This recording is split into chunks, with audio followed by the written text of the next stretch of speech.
I was told early on that urban planning is really for white men. Hi, I'm Franchesca Taylor, 39. I'm originally from Mobile, Alabama / 8 Mile, Alabama. I currently live in North Miami Beach, Florida.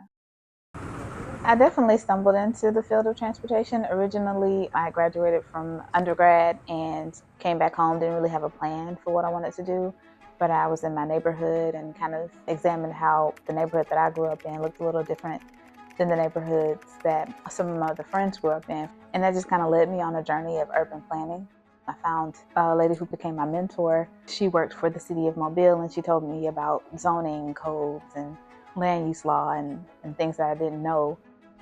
I lived really in every major city in Alabama, and I felt like I had kind of met my own glass ceiling as far as what opportunities were out there for me career-wise. I saw a advertisement for a job in West Palm Beach, and so I packed up and moved to West Palm Beach. I really learned a lot about having to kind of start everything on your own, especially in a new state and being really so far away from my family. At certain points, it did kind of weigh on me, but I had to realize that I was exploring life for myself.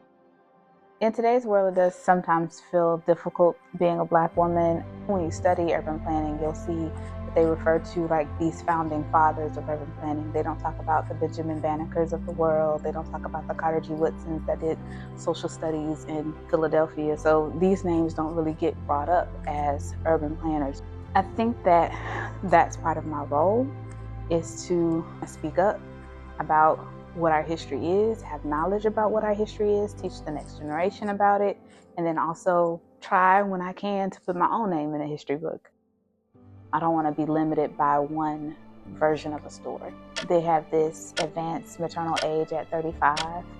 It's such a line in the sand for women, like beyond your 35th birthday, you're less viable to have children. Family can have a lot of different definitions. There's the family that I'm born into. I need to first nurture that. And then there's the family that I would choose to create. And part of that actually is friends that become family. I would love to expand a family one day and have a family of my own. And that could be either me biologically having them or adopting or fostering. And I want to keep that kind of open for me.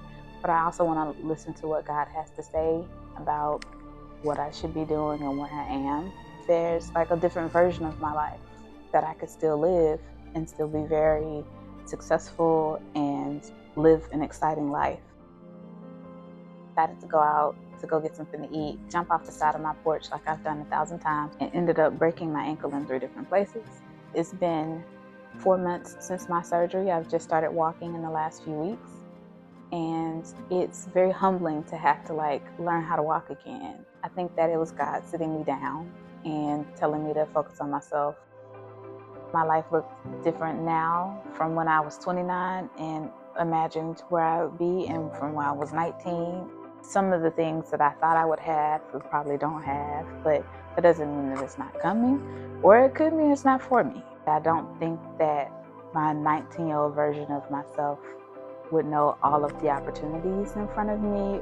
If I were to talk to the younger version of myself, I would be like, chill out. It all works out.